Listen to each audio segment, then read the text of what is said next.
अखिलेश यादव ने कहा कि बीजेपी अगर जल्द सितंबर नवंबर में विधानसभा चुनाव कराने की सोच रही है तो उसकी और बड़ी हार होने वाली है। और इसी बीच अयोध्या से एक बड़ा अपडेट आपको दे देते हैं। चढ़ावा चोरी पर एनडीटीवी का ये बड़ा खुलासा है।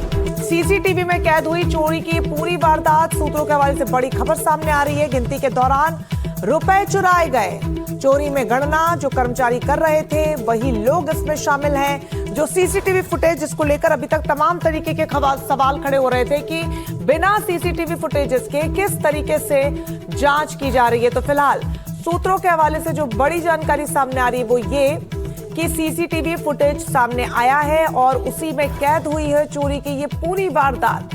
गिनती के दौरान चुराए गए थे ये रुपए और इसी को लेकर लगातार संभावना भी जताई जा रही। तो इस पूरे चोरी कांड में एनडीटीवी का ये बड़ा खुलासा है।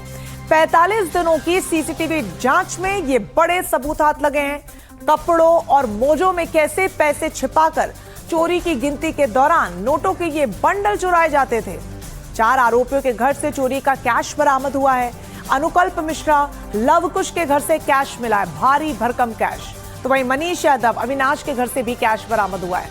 पुलिस ने अब तक 80 लाख कैश बरामद कर लिए हैं और चढ़ावे की गिनती में 44 कर्मचारी शामिल थे। ये बड़ा आंकड़ा निकलकर सामने आ रहा है।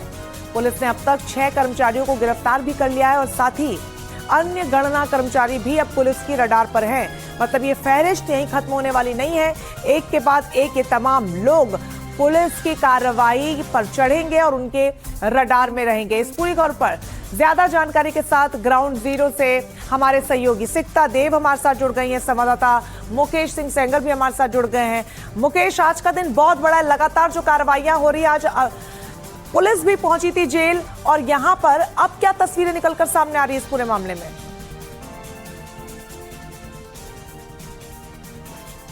देखिए, यहाँ से बड़ी खबर तो ये है कि जो अविनाश शुक्ला है जिसके यहाँ सबसे ज्यादा कैश मिला है उसको पुलिस ने 13 घंटे की रिमांड पर लिया है और आज सुबह 9 बजे पुलिस उसको जेल से लेकर निकली थी।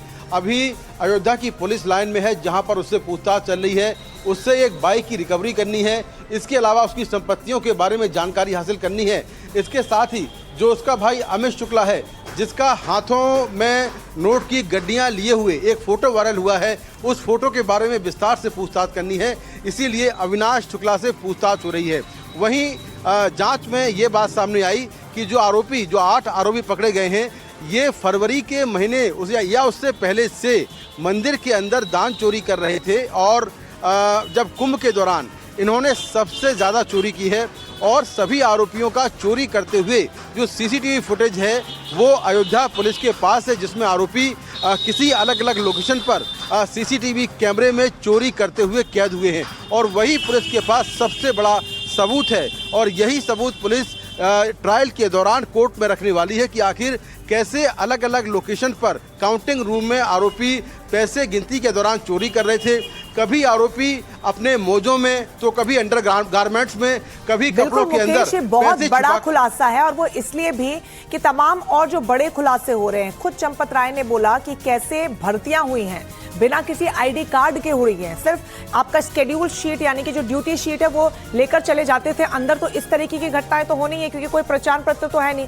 सिकता भी हमारे साथ बनी हुई। सिकता, आज बेहद महत्वपूर्ण है एसआईटी की कार्रवाई को लेकर भी दिन। कल भी लगातार तकरीबन 8 घंटे तक मंदिर परिसर में ही पूछताछ हुई। आज क्या कुछ पूछताछ के दरमियान देखने को मिलेगा? कौन कौन से वो बड़े नाम हैं जिनसे एक बार फिर से पूछताछ हो सकती है?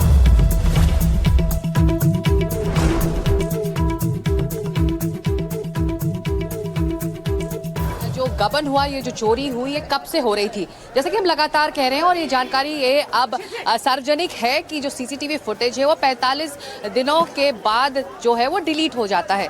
तो अगर कुंभ पिछले साल हुआ जिसके बाद यहाँ पर श्रद्धालुओं की संख्या बहुत ज़्यादा बढ़ी, उसको लेकर जो फौरी तौर पर इंतजाम करने थे भक्तों के चढ़ावे को लेकर, भक्तों के दान को लेकर, तो फौरी तौर पर जो यहाँ पर हायरिंग हुई, जो जिस तरह से लोगों को यहाँ रखा गया गिनती के लिए, चढ़ावे की गिनती के लिए, तो क्या हुआ एसओपीज फॉलो हुए तो ये वो तमाम चुनौतियां हैं एसआईटी के लिए, जो इस वक्त अब अपने दूसरे ट्रिप में है अयोध्या में, और लगातार जो बड़े नाम है अब उनसे पूछताछ कर रही है। चंपत राय से उन्होंने पहले दौर में बातचीत की थी, पूछताछ की थी, और अब अनिल मिश्रा, गोपाल राव की बारी है। तो ऐसे में अब ये जानना जरूरी है कि किसके संरक्षण में और किसकी हामी के बाद इस तरह की नियुक्तियां हुई, अपॉइंटमेंट्स हुए जो गिनती के काम में लगे, और तमाम लूपहोल्स को नजरअंदाज करते हुए इतनी बड़ी चोरी होती रही, और करीब 1 साल से ज्यादा का वक्त हो चुका है।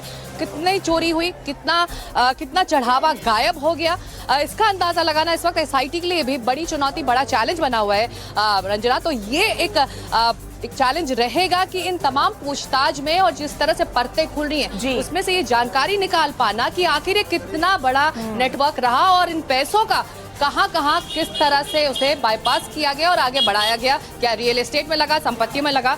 रंजना, ये बड़े सवाल हैं जिस पर ये बहुत महत्वपूर्ण होगा, क्योंकि चंपत राय से, अनिल मिश्रा से और तमाम जो ऐसे पद पर बैठे बड़े चेहरे हैं जिनसे लगातार पूछताछ हो रही है, खुलासे भी बहुत महत्वपूर्ण हो रहे हैं। विस्तार से और आगे अपडेट्स आपसे लेंगे, आप दोनों हमारे साथ बने रहिएगा। तो चौतरफा शिकंजा कसता जा रहा है, और हम इसलिए कह रहे हैं क्योंकि पुलिस की रडार में हर वो चेहरा है जो सीधे तौर पर जुड़ा हुआ था।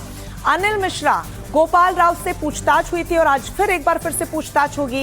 एसआईटी ने दोनों से 5 घंटे की पूछताछ की। साथ ही अविनाश शुक्ला का नाम, अविनाश शुक्ला से पुलिस ने पूछताछ की है। चढ़ावा चोरी का आरोपी है अविनाश, और अगला नंबर क्या चंपत राय का है, ये बड़ा सवाल लगातार बना हुआ है। हालांकि जिस तरीके के घटनाक्रम निकलकर सामने आ रहे हैं उनसे ये समझ में आ रहा है कि ये दायरा यही नहीं रुकेगा। मुकेश, सवाल बहुत बड़ा है इस वक्त, चंपत राय क्या अगला चेहरा होंगे? क्योंकि कल भी पूछताछ हुई थी और चंपत राय ने पहले भी जब पूछताछ हुई है तो वो ये कह चुके हैं कि हाँ, मुझे पता था, ये मेरी जिम्मेदारी थी, सही समय पे मैं एक्शन नहीं ले पाया। और कल तो उन्होंने बड़ा बयान दे दिया कि अयोध्या में मेरा समय खत्म हो गया है। क्या समझा जाए इससे?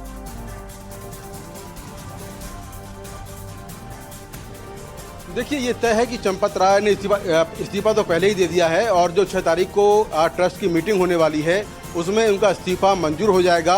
तो निश्चित तौर पर उसके बाद वो अयोध्या में रहेंगे, अयोध्या से बाहर रहेंगे, क्योंकि मंदिर में जो ट्रस्ट है उसका वो हिस्सा नहीं रहने वाले हैं। 6 जुलाई के बाद उनका जो इस्तीफा है वो मीटिंग में स्वीकार कर लिया जाएगा, ऐसा सूत्र बता रहे हैं।